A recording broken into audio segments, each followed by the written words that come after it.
Kath din, sabay na nag-post ng kanilang kakulitan. So, si Kath pala dito, madaming revelasyon, no? Kasi magkakaroon siya ng, aabangan natin ito, no? Ng interview kay MJ Felipe. So, post din ito ni Kath sa kanyang Instagram account, mga kasombrero. So, unahan ko muna itong kakulitan, mga kasombrero. May isa pang video na parang throwback picture or throwback video, mga kasombrero. Ni Alden, no? Na isa sa mga admins siya, mga kasombrero. Binigyan niya ng 20, parang wallet raid or bag raid, mga kasembreros. Si Alden na throwback ito. Grabe naman sa talent fee, 20 pesos. Sabi ni Alden, 20 pesos yan, gawin mong 1 million daw, sabi ni sabi ni Alden, mga kasembreros. Sabi niya, parang tatay niya kunwari daw dito si Alden. Sabi niya, tapos na po ito, tapos naman natin siyang i-bag-grade. Thank you, Father. You're welcome, sabi ni Alden. Tapos, so parang humingi yata si, pinayagan ni Alden si Riza na, mag-bag-grade. Tapos, binigyan niya ng 20 pesos, mga kasembreros. Tapos, talent fee daw ni Riza itong 20 pesos, tapos papalakihin daw niya or gagawin niya 1 million. Sobrang kulit, mga kasembreros. Tapos may isang parang direktor yata ito, mga kasembreros. Parang tinanong siya mga kasembreros na about kay Kath, mga kasembreros, na tinatawag si Kath na Asia's multimedia sa superstar, mga kasembreros. So, ang tanong si Direk Ronaldo, mga kasembreros. So, ang tanong daw kay Direk Ronaldo ay kung worthy ba or karapat-dapat ba na tawaging superstar si Kath, mga kasembreros. Tapos, sasabi niya dito na parang ang title na dapat ng superstar ay parang dapat to kay Nora Honor lang, mga kasembreros. So, ito yung parang punto dito, mga kasembreros. So, ipi-play ko na lang ito, mga kasembreros, kung gusto niyo po, para ma-appreciate niyo po, no? This is, parang 10-minute video ito, mga kasembreros. Tapos, ito pala yung the making, ha? May pinost dito si, Ma'am Naybara Lopez. Parang yung the making ng,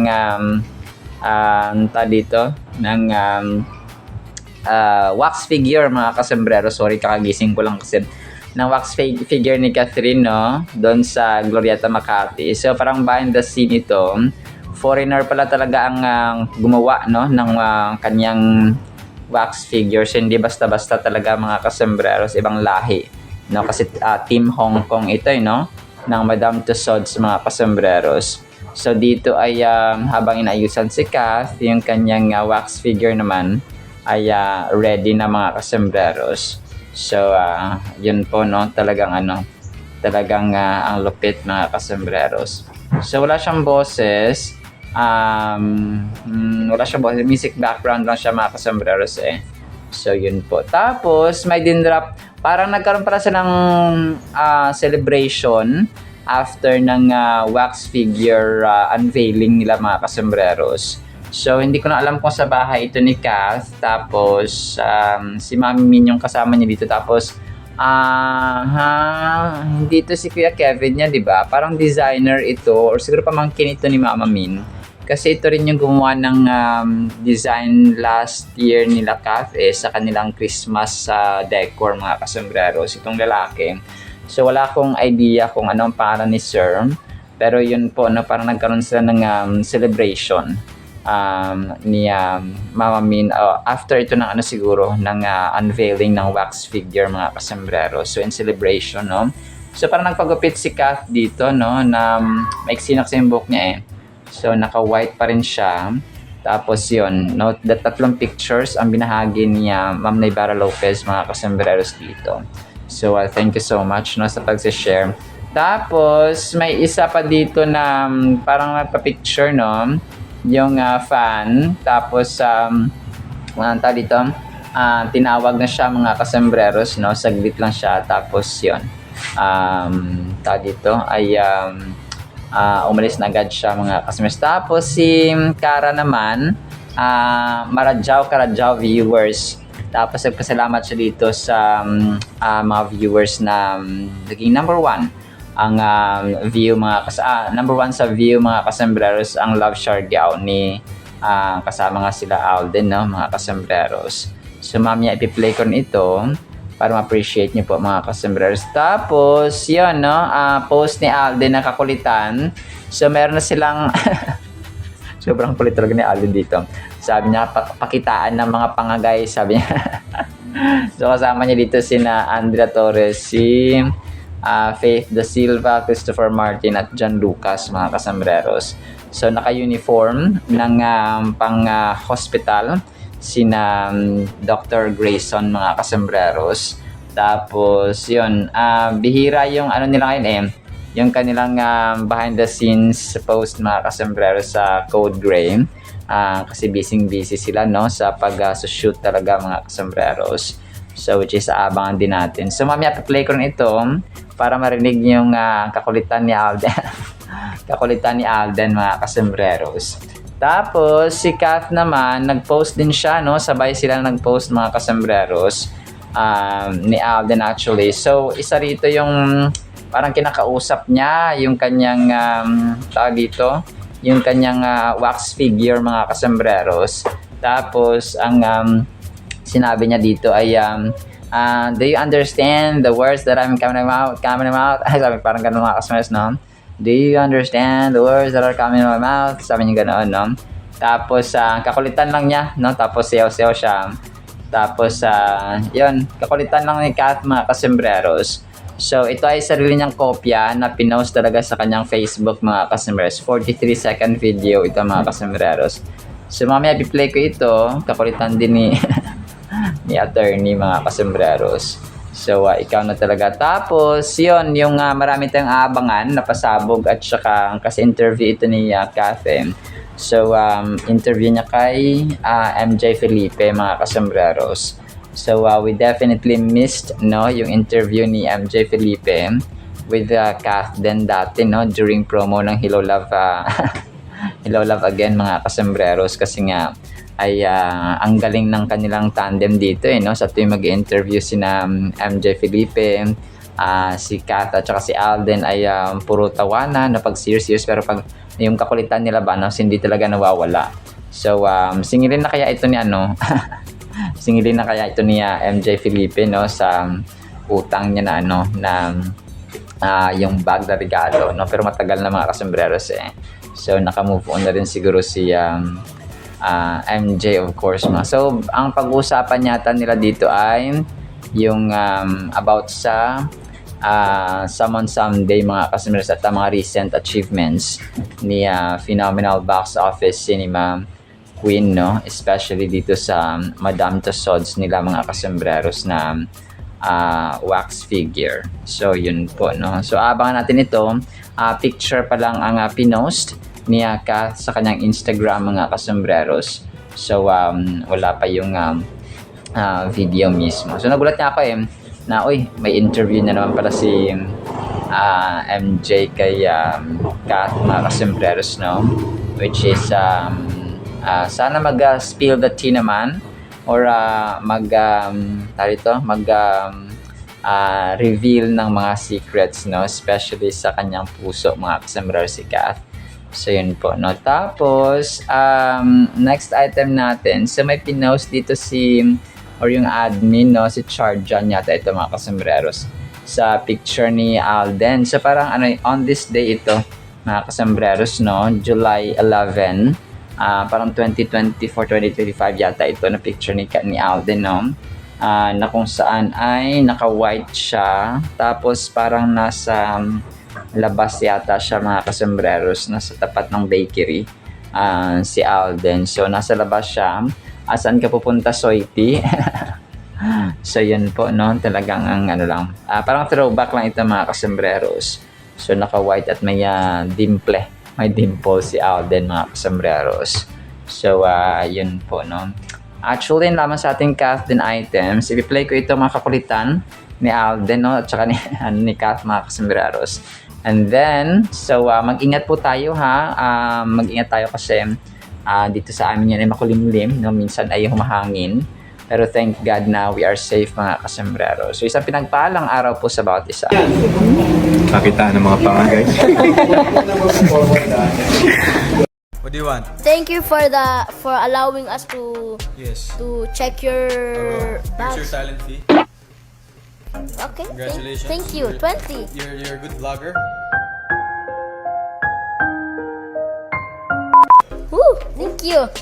That's 20 pesos. You Yeah. can do a lot with 20 pesos, right?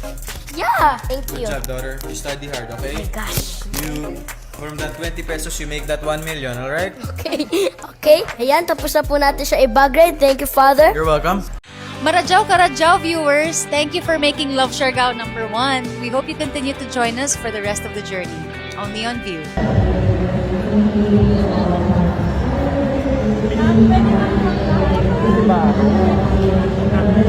Wala si Baro, sa si Baro. Tikat-tikat tayo.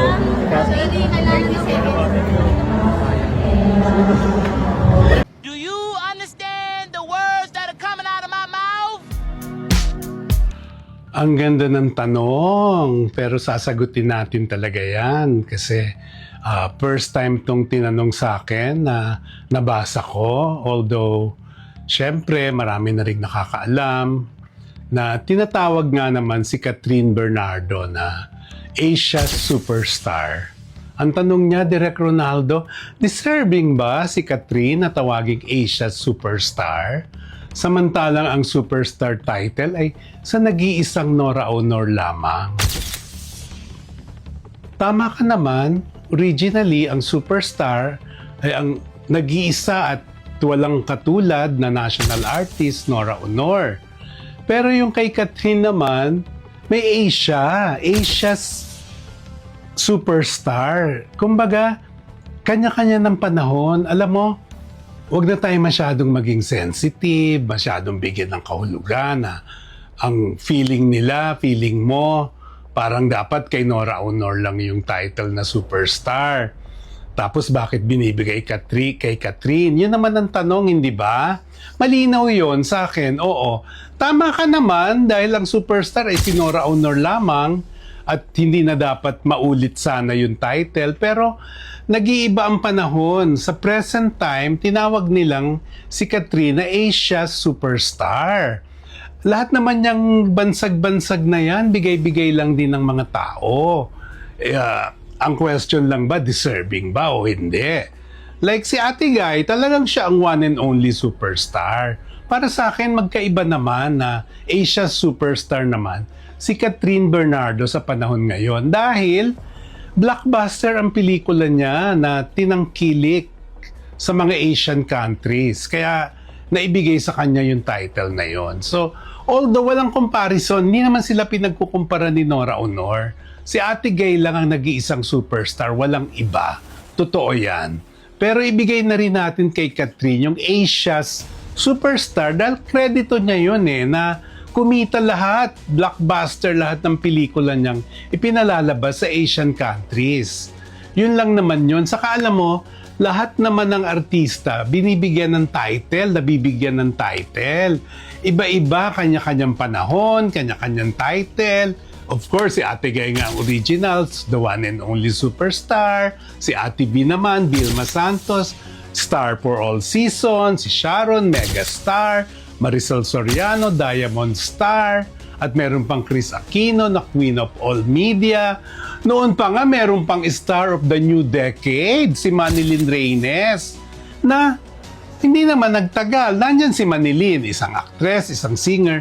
Pero yung title, hindi naman niya naangkin ng habang buhay dahil kumbaga ibinigay lang, masabi lang, pero hindi naman siya tinatawag ng gano'n na ba, i-introduce mo ngayon si Manilyn Reynes. Hindi naman sinasabing the star of new decade. Hindi naman na sinasabi sa kanya yon. So even yung pagbibigay ng title na sa bawat artista, may binabagayan at may tumatagal, meron ding hindi. Like ngayon, di ba, si Marian Rivera tinatawag naman na the primetime queen. Si Julia Montes naman tinatawag na prime actress. 'Di ba iba-iba, pero yung hindi mo na alam sa nanggaling yung mga title na yan. But definitely, bigay lang yan ng mga tao, ng tagahanga, na mabutit mabuti kung merong factual na basihan.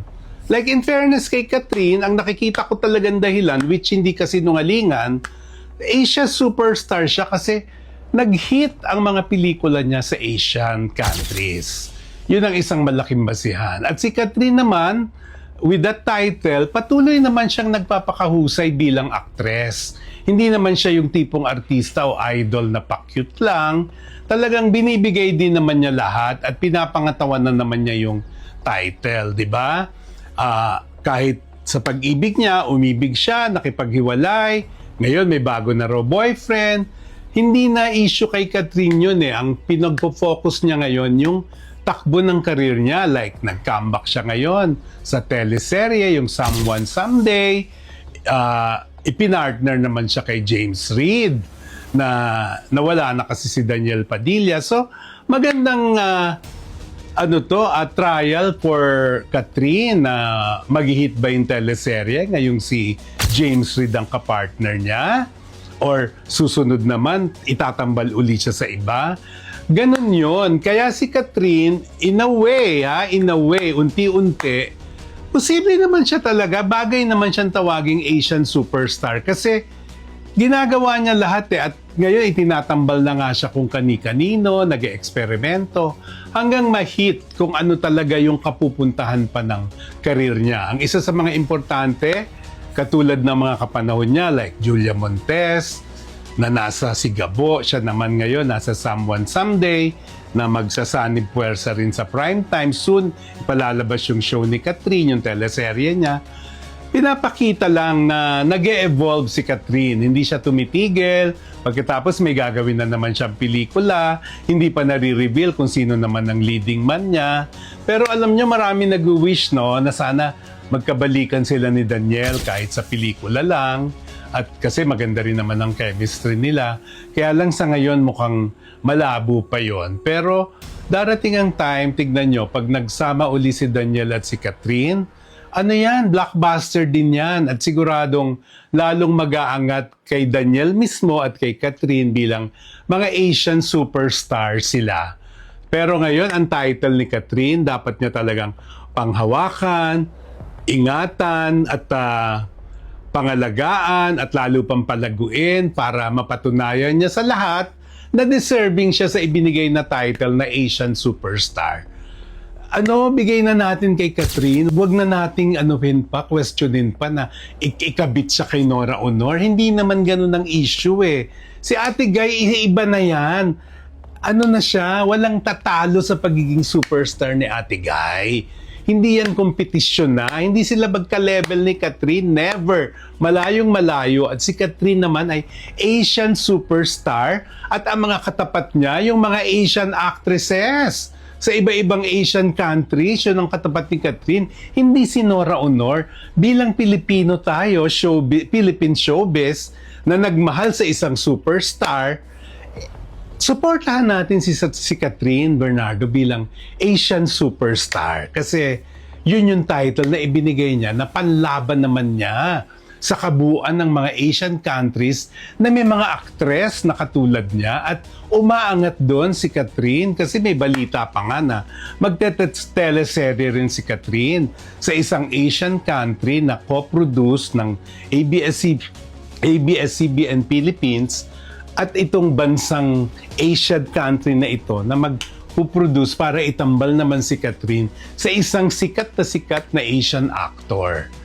Diba? Karangalan din natin yon bilang mga Pilipinong nagmamahal sa Philippine showbiz industry. Diba? Wag na natin maliitin yung nararating ngayon ni Catherine. Dapat proud din tayo na merong Catherine Bernardo na tinatawag na Asian superstar na hindi dapat ikumpara o itapat sa nag-iisang superstar ng Philippine showbiz na si Miss Nora Honor. Yun, may sariling path si Catherine. Isang magandang bata, magandang dalaga, magandang aktres, mahusay na aktres. Dapat masuportahan din para magtuloy-tuloy ang lahat ng magaganda niyang ginagawa. Nag-evolve siya eh. Talagang mula pagiging child actress, na tumingkad ng tumingkad, nagdalaga, naging box office queen and hit ang mga pelikula niya with Daniel Padilla, with Alden Richard. Kaya ayan na si Catherine ngayon, isang tinatawag na Catherine Bernardo, Asian superstar. Walang question doon. Dapat sa kanya ang title, ibigay natin sa kanya yon nang walang pagkukumpara sa narating ng nag-iisang Nora Honor dahil walang makakapantay. Sa narating ni Ate Guy, walang-wala kahit sino pa sa industriyang ito. Wala. Ang tinatahak na landas ni Catherine ngayon bilang Asian superstar, ibig sabihin lang, hindi lang siya pang Pilipinas, kundi kapwa mga Asian countries na may Asian actresses, itinatapat at isinasama si Catherine. Yun ang kalaban niya at katapat niya. Never, hindi si Nora Honor hindi niya katapat. Kaya walang question doon. Ibigay natin ng buo kay Catherine Bernardo ang title niya ngayon na Asian Superstar. Hindi ba? Malinaw yan. Wala namang question talaga. Kundi pagtanggap ng katotohanan sa bagong panahon at suportahan ang nakaka-deserve din naman ng bagong title sa bagong panahon. At si Catherine Bernardo yon. Diba? Diba? Direct kwentuhan yan.